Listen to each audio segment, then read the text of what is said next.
ምን እንደው ምን ስለሆነ አሁን ምን ሸፍተውኛ ምን ስለሆነ ወደ ውጊያ ምን ወጣው በቃ ወጣቱ ሱሪውን ዝቅ አርጓ አይቂጡን እያሳየ እንዲህ ያረገ በቃ ምን እየድልገባ ነው እስከምትደፈር ነው የምታዩስ እንደናተ አይቆረስ ወይ የሚቆረስ ቢሆን ካሉት ይሄውኒ ከሚሞት አካላቸው አጎደሩ ተጻራቱ እየቆረጥን ልብ እንሰጣችሁ ነበር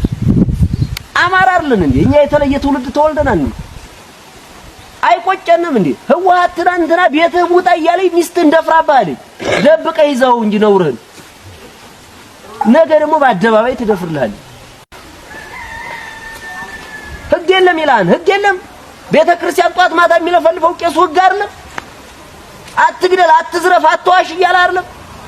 ህግ አይደለም ይሄ ህግ ማለት ለአንተ በሽቦ ጥምጥም ዱላ ወገብህ መምታት ነው ሽቦ ጥምጥም ነው ህግ ማለት ዱላ ይሄ ነው ህግ ማለት ይሄ ነው ህግ ማለት የተማርነው ነው ቤተክርስቲያን የተማርነው ነው መስጊድ የተማራችሁት ነው ህግ ማለት አባቶች ለምንድነው ልፍስፍስ ያለ ቋንቋ የምትናገሩት ልፍስፍስ ያለ ቤተክርስቲያን የክርስቶስ መስቀል ይዞ ልፍስፍስ ያለ ቋንቋ ምን ማለት ነው አዲስ አበባ ቤተክርስቲያን እየፈረሰ እዚህ መጥቶ መንግስታችን ምናምን ብሎ ከመድረክ ህዝብ የሚሰብክ ቄስ አይደለም ለኔ መንገር ክርስቶስ እውነቱን እየተናገረ ነው የተሰቀለው አንተ እውነት እየተናገርክ ስለ አማራነት ሞት